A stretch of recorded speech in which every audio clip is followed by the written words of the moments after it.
Hello, BookTube. I have a very late entry in Shaketube 2020, the BookTube event that I'm hosting with a few other real interesting BookTubers, in which we celebrate Shakespeare all during the month of September. One of the neat ways that the neat little details that I added to Shaketube 2020 this time around was that I let other people pick the Shakespeare works that I would be discussing. And as a result, none of the works that I was so-called assigned were at all works that I would have chosen on my own. One of the narrative poems, a weak history play, and the play that I was supposed to have done earlier last weekend. I was in Vermont, and that is Love's Labour's Lost, a very mannered comedy from the 1590s that I have certainly seen great BookTube videos about, including one by one of my BookTube co-hosts. But I would never have picked a comedy on my own to talk about. For a couple of reasons. One is that most comedy is topical, so it ages poorly. And writers typically try to ameliorate that by adding in lyricality or rhetoricality, and that works, and to a certain extent that saves Love's Labour's Lost, because Shakespeare's writing is at a high pitch throughout, very artificial pitch, but a high pitch throughout. I don't think that the play is particularly actable, particularly stageable. It's about a king, in this case of Navarre, who decides to devote his court to scholarly pursuit, and of course you can't have women because they'll muck everything up, and you know, you can practically cue the offstage trombones as to what that will happen, what the plot will be of a comedy like that. That if you've got a group of people of men who are selflessly devoting themselves to scholastic pursuits, and in one of their yardsticks is that no women are allowed, then what's going to happen? You can write it yourself, and you won't be far off from Love's Labour's Lost.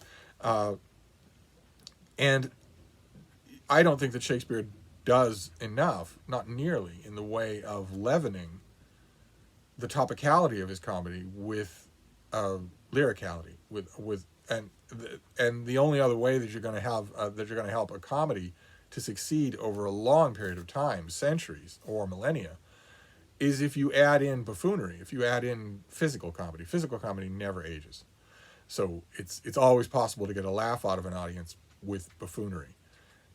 Which is why if your local theater company were to stage with even a tiny amount of imagination, for instance, a play by Plautus or Aristophanes, there are large parts of it that would work a lot better than large parts of Love's Labour's Lost would work, in my opinion. I have seen this play in theaters many times. I have never laughed.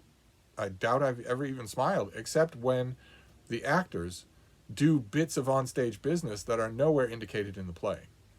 And I have often seen actors go way over the top with stuff like that, because they know that if they don't do a lot of that, they're not going to get, the audience won't be with them.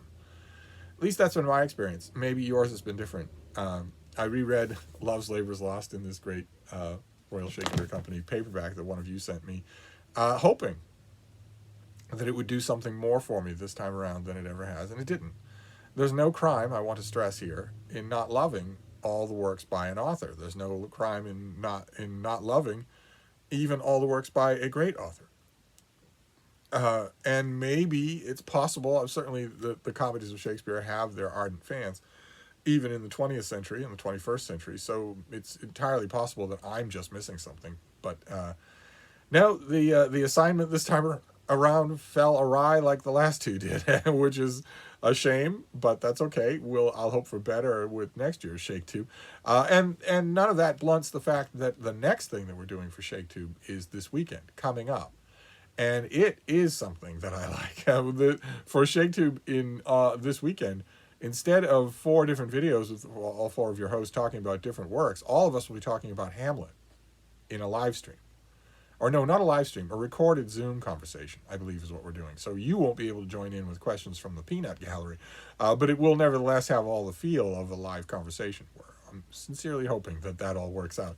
I don't see any reason why it wouldn't, but technology has a way of throwing curveballs. So, but before we do the communal chat and say goodbye to Shaketube for 2020, I wanted to get in at least a quick video about Love's Labour's Lost, which is froth, and which would have utterly delight its audiences, the audiences in the 1590s, because they caught all the topicality, because they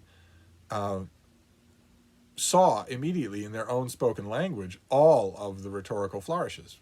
All of that stuff dates and fades over time. And I think it's lethal to a comedy when you're reading it on the page if you have to study footnotes. And I know there are going to be hipsters out there who are going to say you don't need footnotes for any of Shakespeare, but I find it hard to believe that anyone could read Love's Labour's Lost just in the quiet of their chair and find any of it funny.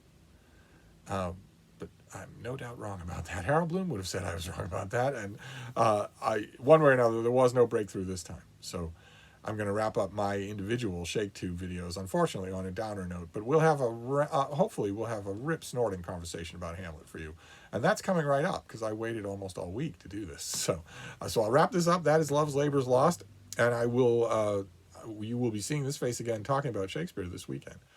Thank you, BookTube.